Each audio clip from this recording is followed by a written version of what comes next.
Hi K1 Sisters, kumusta kayo? So, ang daming nagtatanong nito, sagutin na natin. Ano nga ba yung kailangan sa CFO, FBI, or police clearance?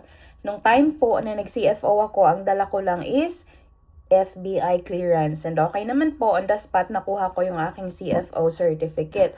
Ngayon, wala po akong FBI clearance ni fiancé. Meron lang po ako police clearance. So, marami po tayong K1 Sisters na nag-CFO gamit yung police clearance or background check ni fiancé. As long as meron kang isa sa tatlong yun, okay na po yun. Hindi mo na kailangang i-provide lahat. And take note po, sa inyong CFO appointment, andon yung mga requirements na dadalhin mo for your CFO. And ganito na lang, yung mga dinala mo nung interview, dalhin mo din sa iyong CFO.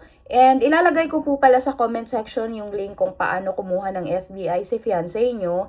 And then yung FBI website po is hindi siya accessible sa Pinas unless naka-VPN kayo. So, si fiancé nyo lang po talaga makaka-access nun.